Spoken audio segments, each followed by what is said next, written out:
Ich bin der Schlüsselmacher. Aber ich mache nicht einfach nur Schlüssel. Ich verschaffe dir Zugang zu den besten Geschichten der Welt. Denn meine Schlüssel bringen dich überall hin und können alles mit dir machen. Ist der hier für dich? Unlock great stories. Kanal Plus. Stream großartige europäische Serien und Filme.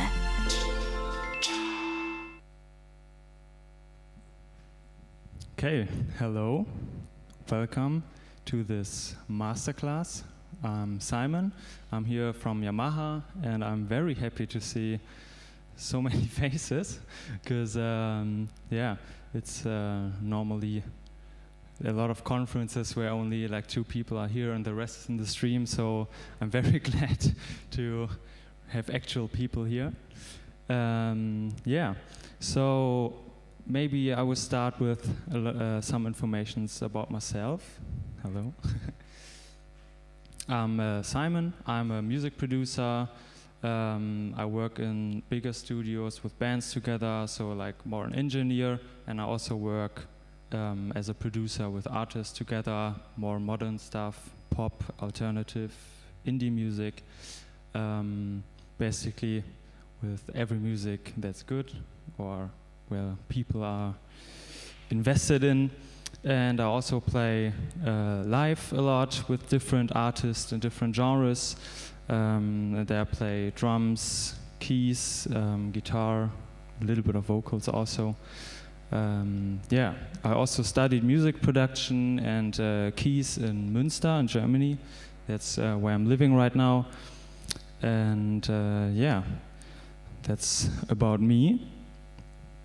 And today I will show you, or I want to show you, ways how you can approach music production as a singer-songwriter. So maybe if you can raise your hands, who of you is already writing songs or, yeah, is a singer-songwriter?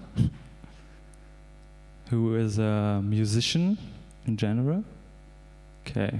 Who is already producing music? Cool. Also nice. So, yeah, I will cover some basics, really, for example, how you can turn a simple idea.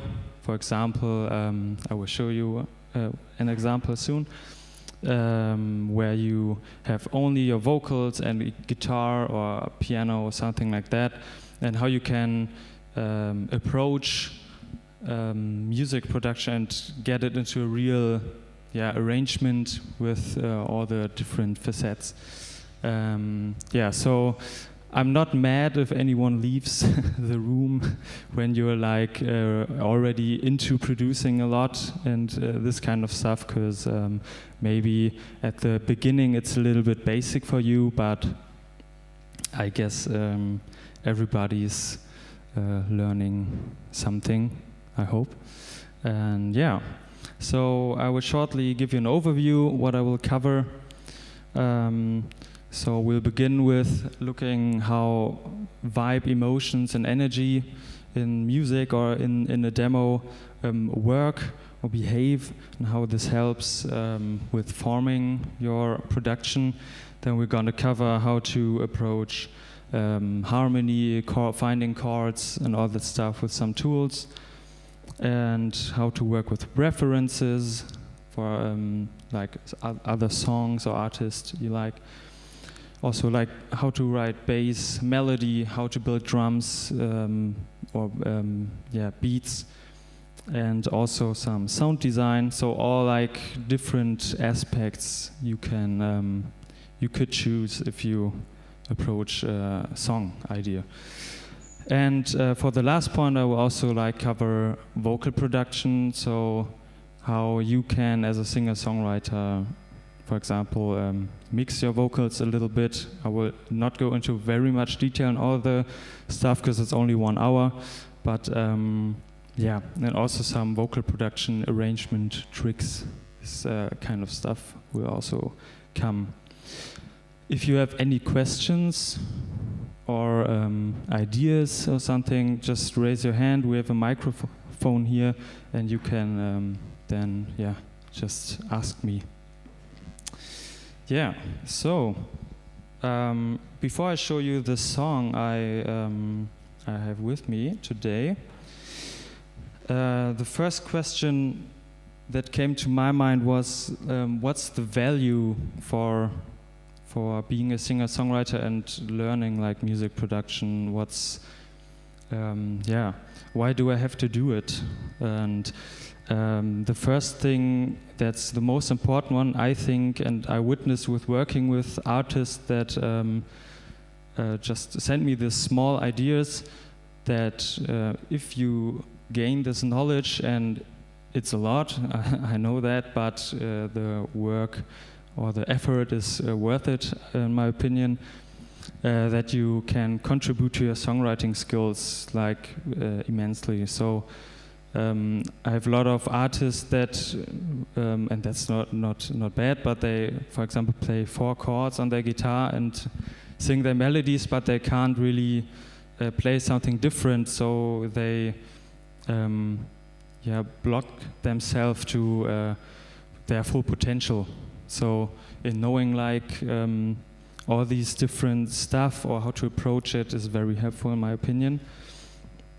And also if you're in that point that you can really make some decent demos or at least work out your production a little more, you could like pitch this to producers, and they could like transform it into a radio-ready production, or you could like write for other artists and pitch demos to them if you're like this kind of songwriter and you like to write for other artists.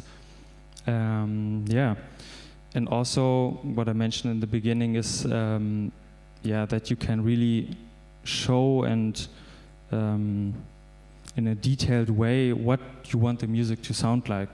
So that's why I think it's very good to know a lot of different instruments, at least a little maybe, and like techniques how to approach it. And there are many crazy tools today that can help everybody with this. So we're living in a world where it's super easy to make productions, even if it sounds or looks very intimidating sometimes.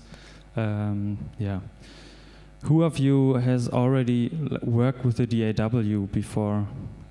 So a DAW, for those who don't know what this is, like a digital audio workstation. That's the term for it, and it's basically a software where you can record and produce music.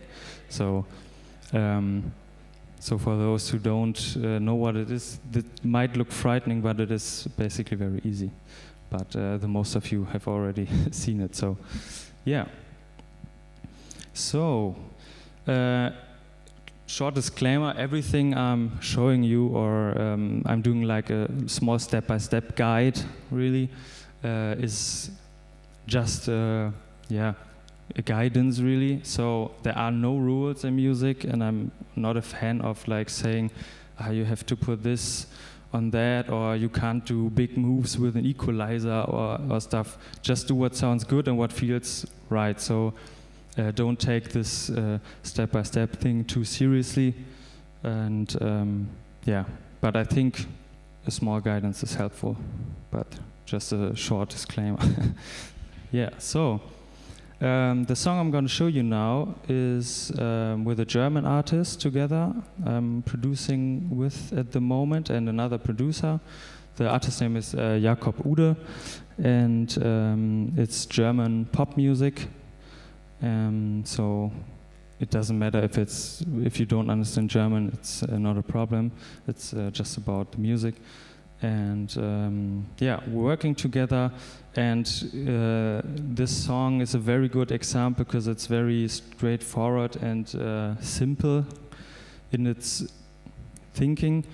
And and Jakob works like this, that he sends us really a WhatsApp demo with him playing his 4 chords on his guitar and a small idea, and then we try to figure out with him together how to turn this into a whole song. So I'm going to show you the demo he sent us first, and then the whole song, maybe not the whole song, but like second verse after the first chorus, something like that. Yes, so this was the demo. Du bist mein Ozean, neben dir wirkt alles klein. Es tut gut bei dir zu sein, mein Ozean, für dich war ich tagelang. Und dann bin ich irgendwann bei dir, bei mein Ozean, mein Ozean, mein Ozean. Irgendwie so. Yeah, so that's basically the perfect start of a song in my opinion, because as you can hear, he really likes it and felt it, and that transported directly when we heard it, in my opinion. And so this was his idea he sent us, and then we made this song. So that's the almost end product. It's like before mixing now, the stage is just the production, and yeah, that sounds like this.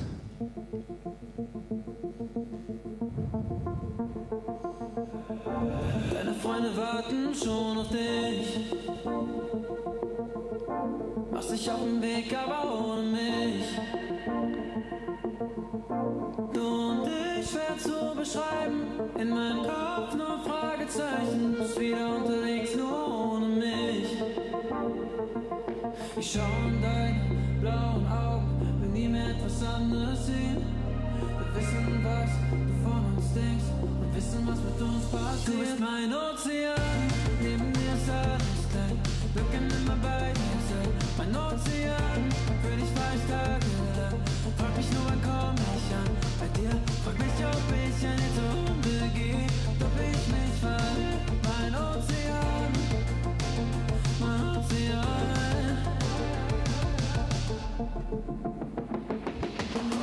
3 Uhr nachts und ich krieg kein Auge zu. Das, was du mir gibst, ist nie genug. Yeah, so I think that's enough. So you hear it's like very poppy German pop music, and with this kind of style he likes. He's a big Justin Bieber fan, so some of you may heard that in the production style also. So that's the end result, and you can hear that the demo and the chorus like really kept that originating mood. Yeah, so the first thing I would do when I have a demo like this on my own, or when you work with somebody, for example, is really look at what is the vibe of the idea, what kind of emotions are connected to it, and what is the energy. So I really try in every step I do in music to really listen to my feelings, really. So, because like music production and sometimes music in general can be very technical, and so sometimes I think a lot of people forget to really listen to what's resonating in themselves. So yeah, here I would have a look, and what emotion is this idea. So for example, in this case, it's very uplifting, it's happy, it's a little bit cheesy also. So for the people who couldn't understand the lyrics, Jakob really likes to embrace that kind of cheesiness. So some people like it, some people don't, but that doesn't matter. So so happy, like cheesy, uplifting, little, and so when we have this demo, and you could also like have a look at what's the energy. So of the vibe? Is it like more a ballad, or is it driven forward? In this case, our opinion was that's more something like this. But you could go like a lot of directions, and when you at first really look at how does it feel to you, and sometimes it comes natural. That's for sure, especially when you write it on your own. But to set the mood, the first stage, and because this has like influence on everything you do after that. So yeah, that's for me the most important thing to look. What's the emotions? Bye. Yeah. So if you have that figured out a little, what's the basic direction you want to go, I would recommend it. Yes, please. Please take the microphone. 1 second. Is it on? Thank you. It's very loud. Okay. I think, like, first of all, the song sounded pretty cool. Like, especially at the beginning, like, made me some, I don't know, I found it exciting to know what the song sounds like when it started this the beginning. But I wanted to ask, do you also work a lot with, I don't know, music theory? Like, do you write down the chords, or I don't know, is it only what you think would make a good sound design, like in your head, and then try it out on the computer, or are you first writing it down, like in classic music or something? I will come to that point actually in like 2 seconds. But no, it's so perfect question. So I will show some tools if you don't know any music theory also. But in this case, or in this music, I don't write down like notes. Or sometimes you need it if for example, I could not play guitar and we need a guitarist, and you need him to play something specific. So then I would do it, but it's like maybe in 5% of the cases in like pop music for me. So it's just basically trying out. So I go on the keys or whatever, synthesizer, guitar, and I will come to that point. But it's just about trying out and looking how you feel with it.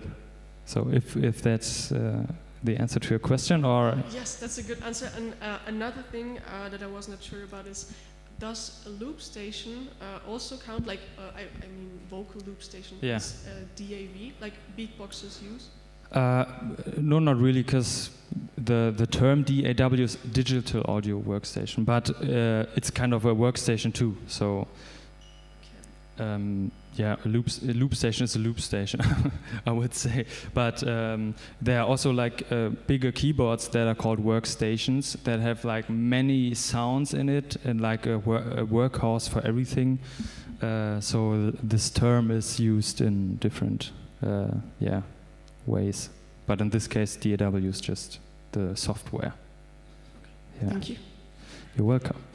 So, after we've set the mood for everything, of course, now you could like look, do you want to write down the lyrics first, or do you want to concentrate on the music? That's really not teachable. I think you just have to look if you want to do that now. In this case, I think I remember that we just stayed with this demo idea and wanted to build an arrangement or music around it first before we continue writing the lyrics for the whole song, because it's kind of vice versa. If you have the music, it impacts the lyrics in a whole other way, or you have the lyrics and this determines how the music sounds. So for me also is the most important thing that you really try, or I really try to look how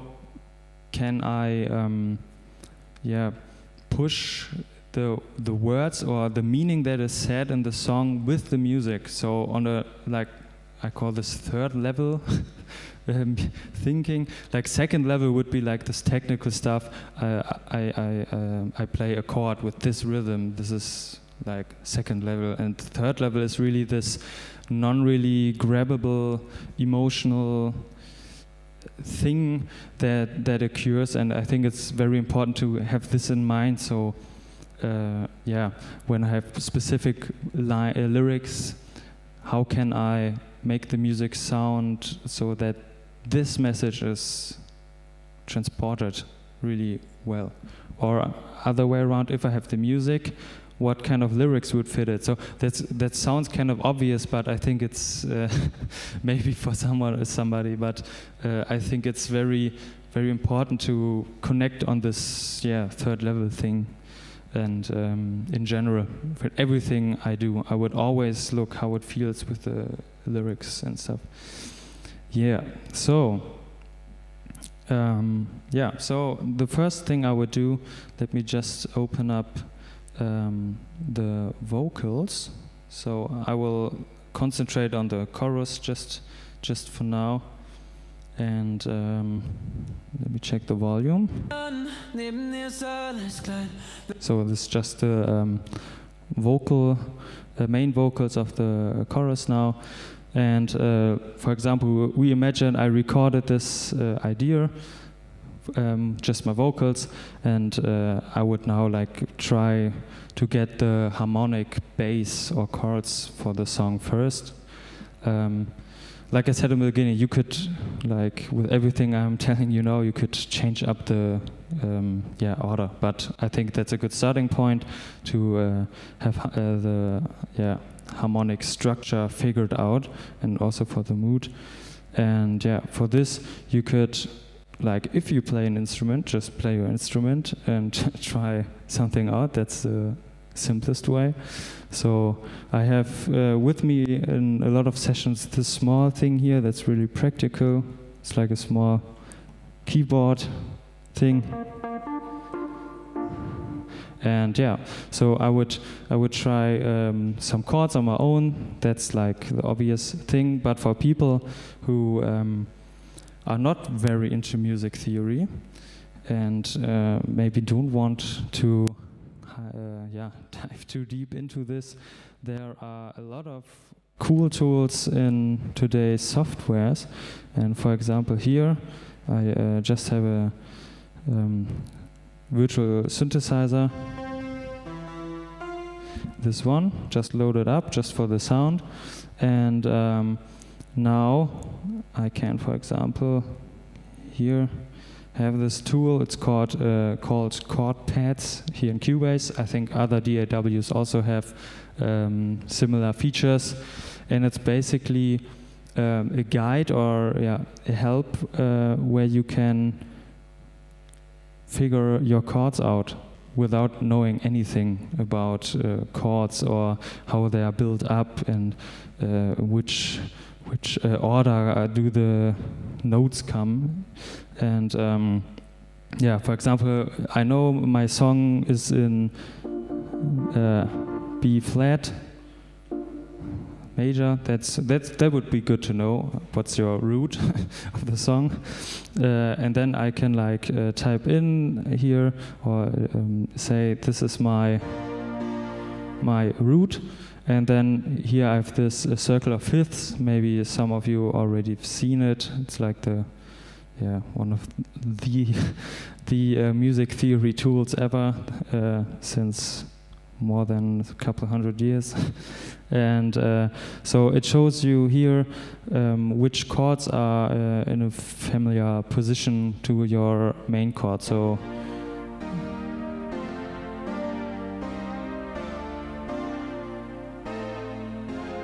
here you hear it drifts apart from our main thing. So then you could just grab these and put them here on this layout.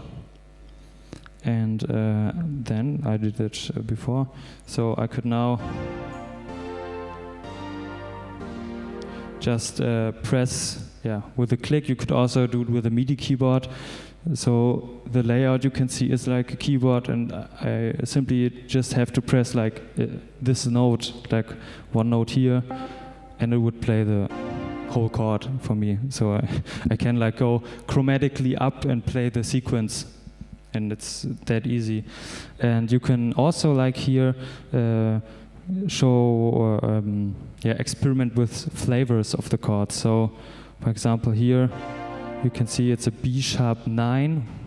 Doesn't matter what that means for anybody who doesn't know, but you can like, so this is the standard thing, and I can like change up at first the so-called voicing. So is the root note at the lowest note, or is it the highest note? It's always the same chord, but it's changed the order just.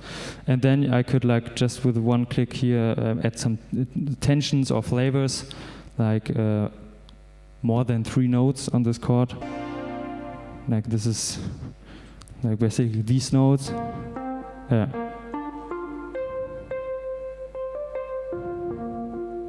Yeah. Like one note added, or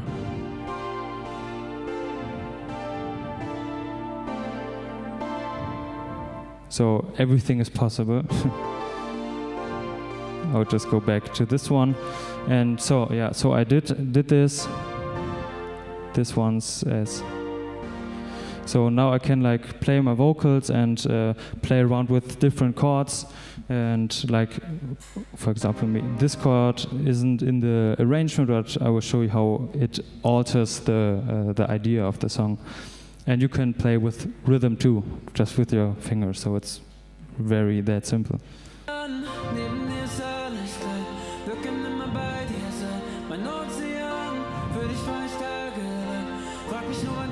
Now another chord.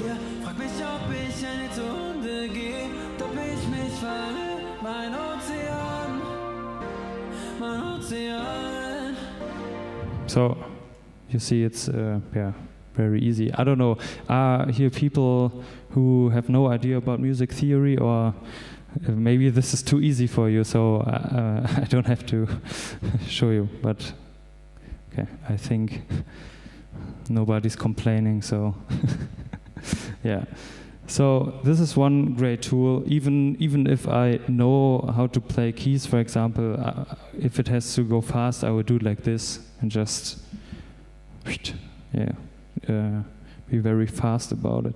So yeah, so I would try some chords, and then we found these chords, and like when we thought about where do we want the song to be, we had like a reference style or song, and in this case, I told you at the beginning, Jakob is a big Justin Bieber fan, so some of you may have heard that this song has some vibe parallels to Stay from Justin Bieber, or maybe some of you know it doesn't matter really. But this was like the reference for us, the sound the artist wanted to go with. And it's like this 80s vibe, up-tempo thing. And so we had to incorporate some 80s synthes, of course.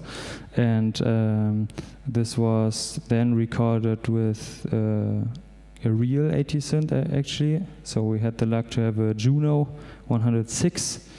Maybe some of you know it. And it's a very popular, famous synthesizer. And then we just recorded these chords with it.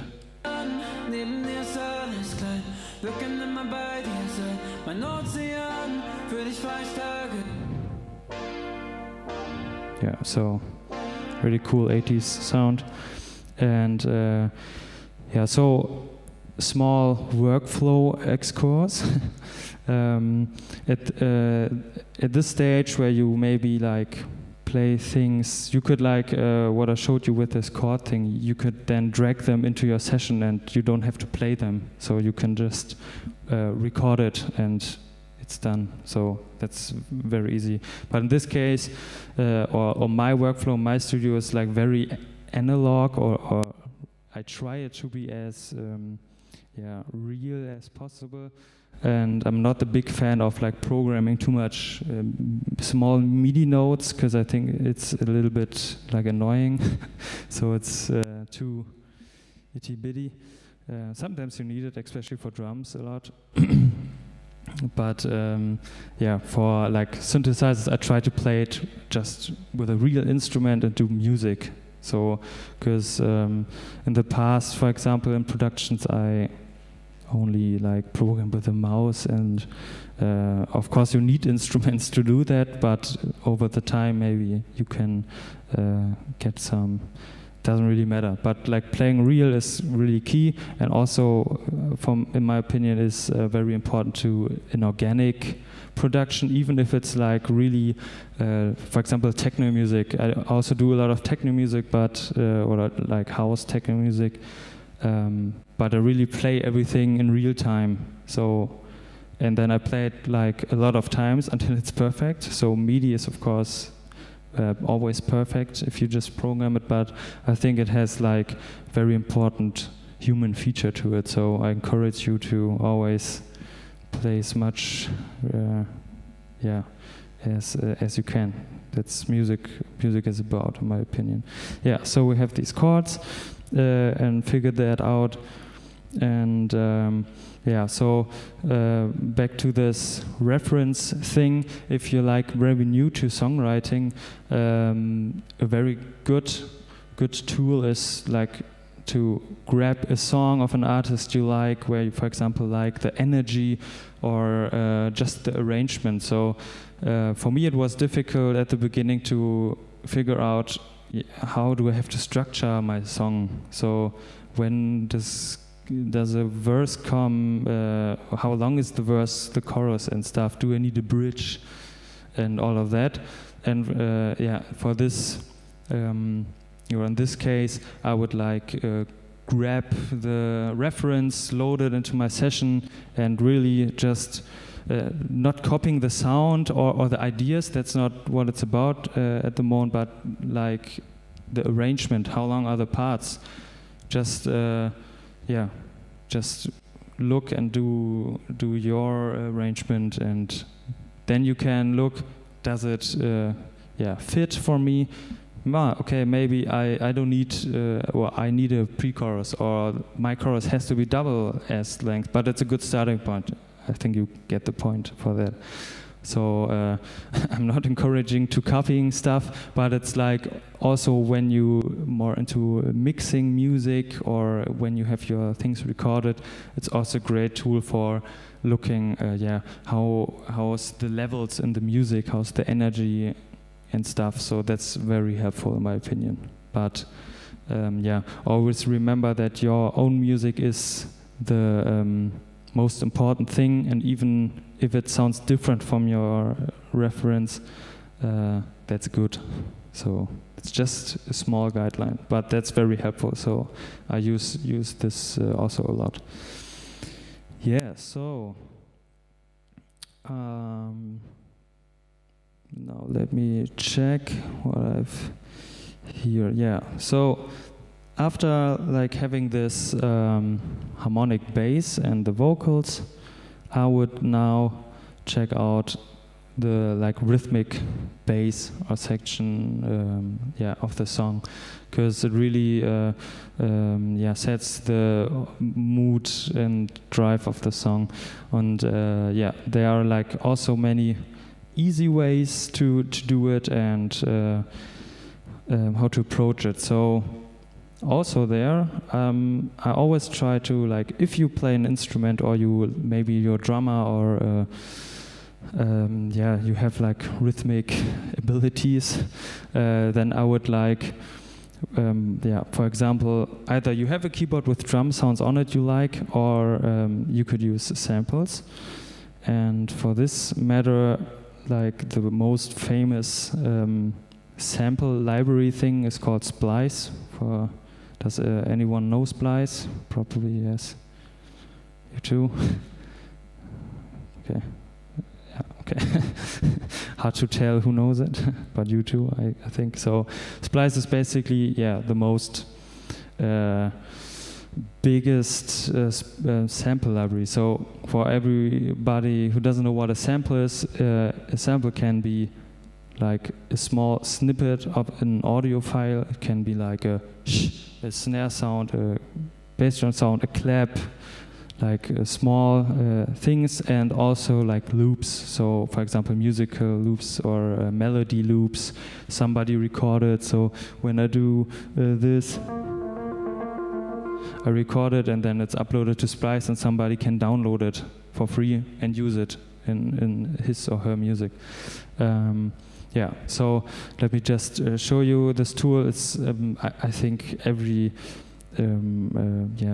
producing person is in the modern type of music. Is a lot of people use this, and yeah. So you have different so-called sample packs. So, for example, here is in a genre of R&B. It's called R&B feel. I don't know this one, but then you can just listen to what's inside this pack. Yeah, so this some loops. This is just a kick sound. Some vocals. All this kind of stuff. So the possibilities with this tool is really it's so easy to write music. So you just basically come to an important point, can take these loops and stuff and put them together and create a song without like playing an instrument at all. So that's very easy and very fun. But there's also a like counter side to using like especially loops.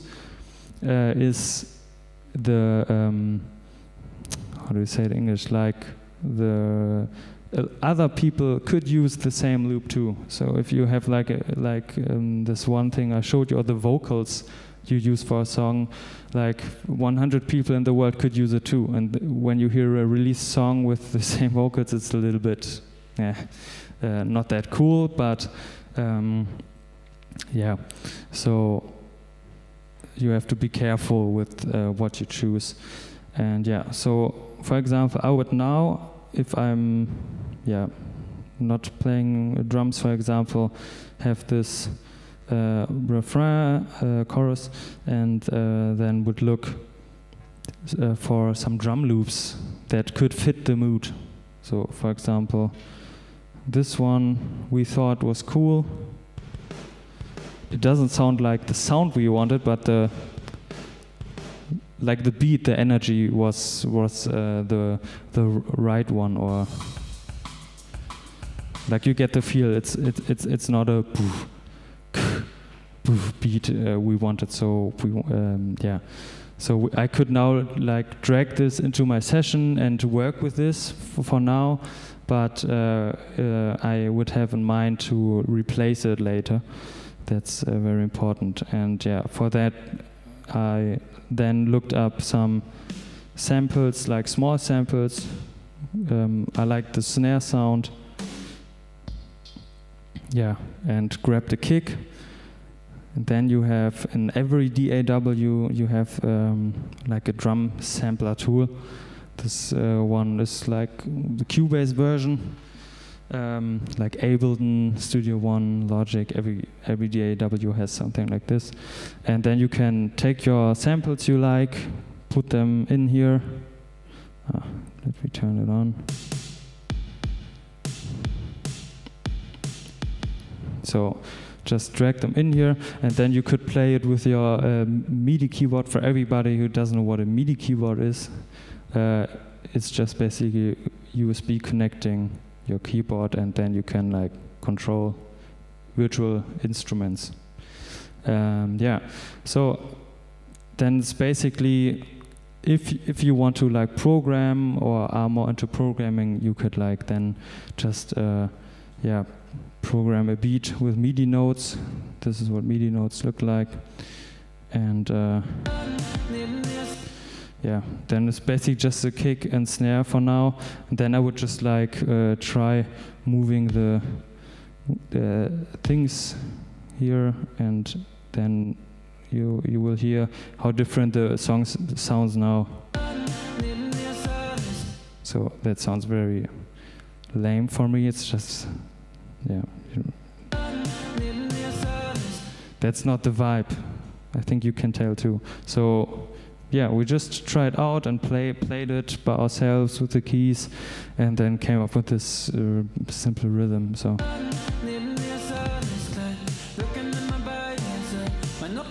it's way more groovy, for example, and it also like leaves space for the vocals. So I would always look how do the other stuff in your arrangement work with each other. So yeah, and it just felt good. So I don't want to like preach, like think too much, no, but just feeling. I think it's sometimes difficult to like teach or describe. Do it like this. Just do what feels right. But this is I want to like show you tools how you can approach it. You know. So yeah. So there's different steps if you're a total beginner, and so on. Some people also like me, I usually don't program it with this sample thing. I just take the audio files and place them like these longer files. But so let me show you what this looks like when I take a sample here, for example. Just wait, is this downloaded? This one, yeah. Let me just download this one from the cloud. So I would just take this, drag it in here, and then you can see this small sample here, and then I would like take this and place it around. It's yeah, I don't know, it's a taste thing, like but yeah, sometimes you can also alter your sounds with these kind of sample things, but that's for another day. But just to show you that you could just also work with audio snippets and yeah, get your beat working.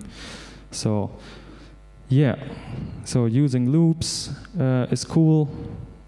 Like, for example, drum loops are not that critical when really using them. I think like melodies, chord stuff, and vocal stuff from these sample libraries is very, I would have an eye on it and don't use it too much. So, yes. Any questions so far, or please? Some beatboxing. I'm actually a beatboxer. Oh. But what I wanted to ask is that who does own the copyright if you, I don't know, use significant samples? Everything's royalty free, so no, everybody can use it, but that's also the problem, you know. Okay, so you don't have to mark anyone like no. I don't know, prod by or okay. No, so you pay I think $7 per month in this splice thing. Mm-hmm. You get like a specific amount of credits, and with these credits you can then download the samples. So one snare sample costs 1 credit, and you get I think 100 credits per month. So it's if you like download 100 samples each month, that's crazy. But yeah, you can see at the top corner I have like 4,300 credits left, and it's I don't spend that much on these ones. Yeah, but it's royalty free and legal to use. And another thing, like one sound engineer once told me that if he tries to, I don't know, show people some song of him, that he only uses, I don't know, these boxes that are, but not these kind of boxes, but a kind that is in less quality, so that they hear it like from, I don't know, from worse quality, yeah. So they can, I don't know, judge it better than from a good quality. Like, would you recommend to, I don't know, buy bad quality, like to know if it sounds good on bad quality? So if you have a studio, at first I also have something like this in my studio. So I have like normal sound system, which are like high quality speakers where you really can tell they're neutral and you can work with them. But I also have like a small speaker. There's this famous mix called Mix Cube from from the 80s, I guess. It's just like small speaker like this, which sounds really trashy, and but you can really tell what's the volume between the different stuff and how it may sound on a laptop or a mobile phone. So that's a very handy tool. If you don't have something like this, the most easiest way is just in your recording software on the master channel, so the last channel where everything is coming together, you could place an equalizer. So wait, let me show you. I'm blind. Yeah. So for example, this is an equalizer. For everybody who doesn't know what it does, it changes the volume of different frequencies in the sound, basically, you could tell. So and the difference between like those speakers and the trashy speakers is like the frequency curve they have. So these smaller speakers normally have like cut it away all the low end and also like the shiny high end. So maybe something like this. And you could like put an equalizer with this EQ on your master channel, and then like the whole music would sound as if it were through a small speaker. You know what I mean? Or is it too Yes, yeah? I think so. But I was just I found it weird like to Yeah. I don't know, to know to try it like first on those speakers. Yeah. But it makes sense. Yeah, it's totally helpful too. So for mixing music, it's I think a lot of people do it. So. And may I ask, like, you don't have to answer if it's too personal, but have you like studied audio engineering, or how is your perspective like on this music making, or how do you start into doing this? I studied it also, but I think studying is really not necessary at all. So I think it's only good if you just want to learn some new stuff and like get challenged with stuff you wouldn't do. So in my university, we really had to dive into each different musical genre and do productions in it. So that was really cool. But I think to earn money, if you want to earn money with your music as a producer or a singer or whatever, or an instrumentalist, it's not necessary. But it's like has both sides. And I really started like as a musician, for example. I just played in bands, and first I wanted to study drums, so because that's my main instrument, and then I started with producing, and I think also my first EAW was Cubase, so this program, and then I would just buy a book. It's called Mixing Secrets, about mixing music, read it, and then I watched a lot of YouTube tutorials and figured out how to record myself and stuff. So like on YouTube there's everything you need to know, and also too much to know, so I wouldn't get caught up in watching too many tutorials, because can be also too much information sometimes. And then I just applied for the university and had to do like tests and stuff, and that's like this story. And do you maybe have something like I don't know, to avoid producing something, or I don't know, something that you did or from experience that shouldn't be done when recording? What I would avoid when I do music production in general, or or maybe I don't know. For example, like I do personally a lot of like also like live music, but I don't have much experience into recording, or some microphone that shouldn't be used for anything.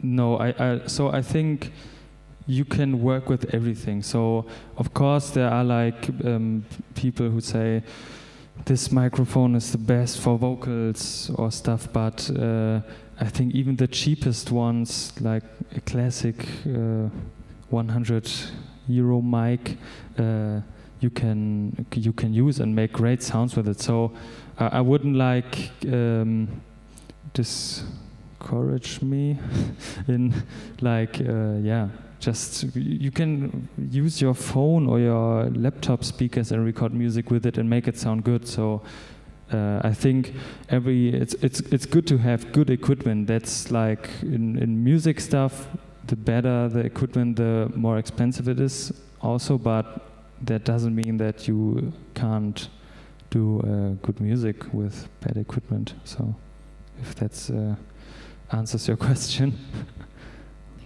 Yeah, okay, you're welcome. Anybody else? Some questions so far? Okay, I think I have to hurry up a little. So I will try to skip as fast to vocal production because I think that's interesting for you also.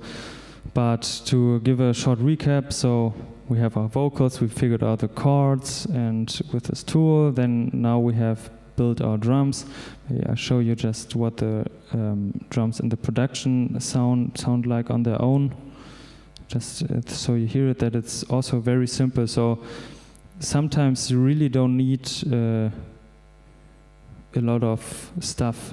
It's also like a workflow or thing you can consider if you like to layer a lot of sounds that can sound really cool and make your production really fat. So for example, I don't only use one snare sound or for the drums, like the snare, let me just, that's the snare for everybody who doesn't know what a snare is. So I could use like 5 different snares and layer them and sculpture my sound with it. Or I will show you in a second, like with this main synthesizer who plays the chords, I would like layer it with other sounds too. So you can really look with layering how full you want your production to be. So there are some productions I do which have like 6 different hi-hats who do the groove, and but it sounds very fat together. So sometimes you need this. In this case, we really just have 1 kick, 1 snare, and I think 2 hi-hats, and 1 hi-hat I played with a like very trashy keyboard who has hi-hat sounds on it, and I just did it with my fingers. So that's the drums on their own.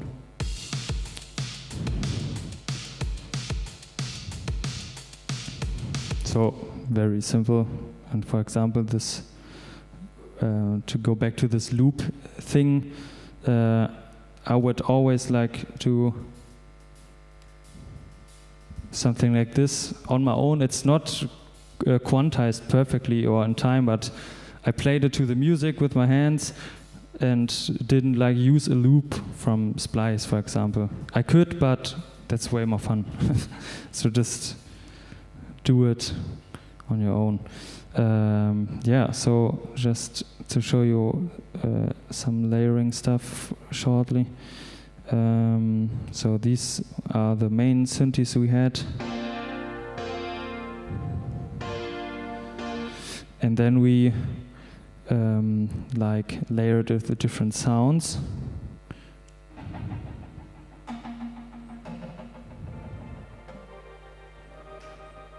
They all play basically the same. So that's the key, to have different colors, textures, and to experiment with it. So if you have the feeling, you have your your song, and you have chords, you have your bass, drums and stuff, but it's kind of lacking.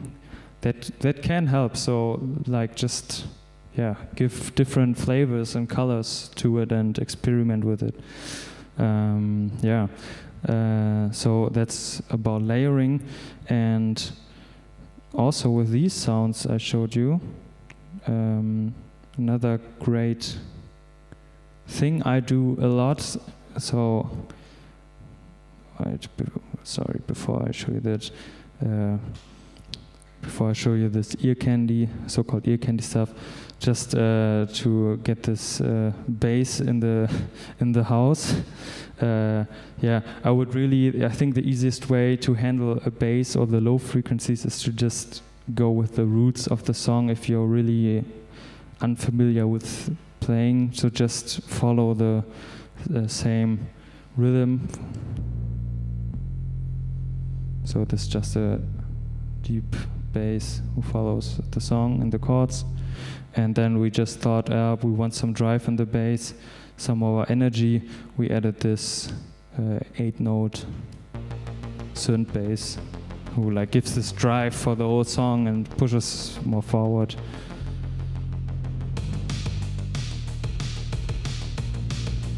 So without the synth bass, yeah, you get the idea. So I just try to jump now a little because of the time. But a very cool thing I really like to do when I have my production now with everything I need, with all the stuff that I won't delete and the song needs. So I would always like ask myself, what are like the 3 to 4 main elements in the song that can't be deleted. So, and if you have things where you think, I don't really need this, just delete it or make it not as loud. But what's the song core? What's the core of the song? And then I would like go crazy with so-called ear candy stuff. That's like small bits here and there in the song, or also like layering stuff that make it interesting to listen to. So, for example, or in pop music where everything is often repeated a lot, it's cool to use ear candy stuff in between, like when the vocals sing or in the background, to just keep the listener's attention. So, and for that, for example, I take a lot of the times like a synthesizer. There's like from this thing here, from this rephase stuff, there's another one that's called rephase CS, and it has no display, and you can't save presets you have. It's just like knobs, and I always like close my eyes, turn all the knobs anywhere, and then I press the key, and then something comes out of it I never heard before. And then I try to use it, and I just let the song play and play with it, just record it, do it 4 or 5 times again, and just have fun with it. So in this stage, it's not about like thinking what does the song need and stuff. It's just collect stuff you find interesting, even if you delete it later. So I think that's very important to have, because songwriting can be very like exhausting sometimes too. And I really like this kind of thinking. And for example, these sounds here, sorry, let me just mute these 2 guys.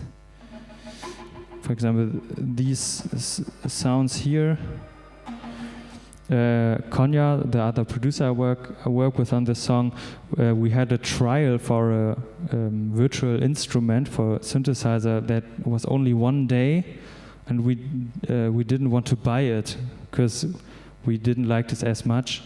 So we just went through every preset there was and just played with the like the basic chords, and just recorded like 30 tracks with all these presets, and then we just threw like 28 of them away later, but kept these 2. So it's just really fun. Also come up with a lot of different stuff. So that's about that. I would love to show you some more sound design stuff, but I think the time is almost over. So let me quickly give you some tips or advice on vocal production, how you can record yourself to make it fatter. Or do I have to end the workshop now on point? No, I think we have some 5 minutes left. So some like really basic recording advice. I think a lot of people or a lot of you maybe know it who produce already. I would like always record my vocal, like the single vocal, like this one, and always like layer it. Sometimes I do layering a lot with different harmonies and the same vocal. So the most basic thing or the first step is like record your main vocal like 2 times more. Place them left and right to have more stereo feel. There are other tools to create this feel without recording it twice, but I think that's too much now. So here we just mute those synthesizers. So so these what you hear now is just the doubling of the main vocal, and they're like left and right. They just support the main vocal. And I have another production here where I can show you what is possible in this layering. So you have your main vocal, you double it with this stuff. You can also play with like pitch it down an octave, pitch it high. All this stuff is I would always try out. I do in a lot of like more alternative music or rock pop stuff, like whisper tracks. A lot of producers use. So you whisper the whole thing in the chorus and mix it to the whole sound and compress it and this kind of stuff. And here I have a production of another project. It's more alternative pop in English. And in this project we really exaggerated this vocal production thing, and I think we have like 160 vocal tracks with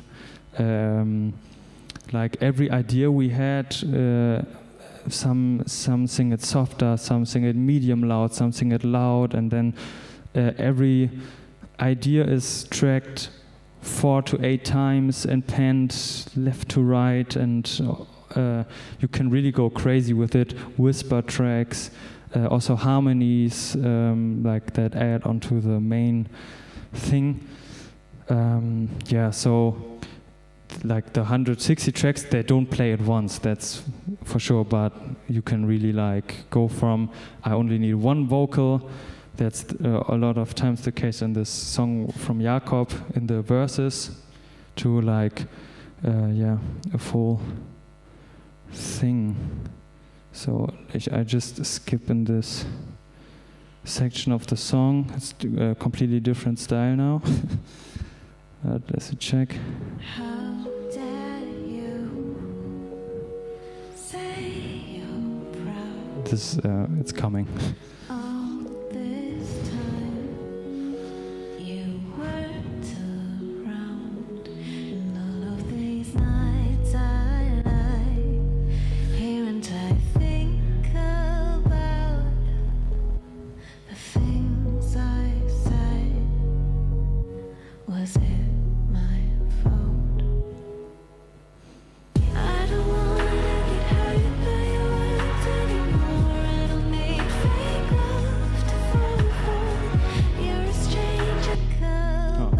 There was a loop.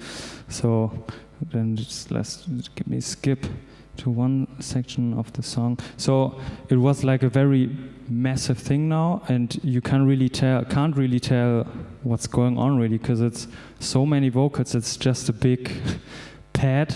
So that was the goal of the song, to really give it this. So they're just, I think, only one synthesizer, the bass, and the rest is only vocals who do this massive wall of sound, you can say. And now let me just quickly show you like to get creative with your vocal, if you have your main line to play with it, with like so other supporting choirs or stuff, if you like this kind of standing brave, asking why. So here are like whisper tracks Face to face, and all these harmonies would also. it be worth a try? And it takes years and years to figure it out. Keep fighting my fears to let go of self-doubt. This shit's just grow up. So maybe you could hear like these call and response stuff we did with the vocals. So and also the melody the synthesizer played were doubled by the vocals to give this airy kind of vibe. So just let me play it one time more, and I'll show you when it comes around. Worth a try. And it takes years and years to figure it out. Keep fighting my fears to let go of self-doubt. This shit's just grow up, still not enough. And even there on these words are like probably 20 vocal tracks who just whisper it and very softly, and if you like listen with headphones like everywhere, so you could really freak out with stuff like this. So it's a lot of fun in my opinion to just, when you make music, always listen to your emotions and your gut, and really have fun with it, I guess. So that's, I think, the main point, and find your way how to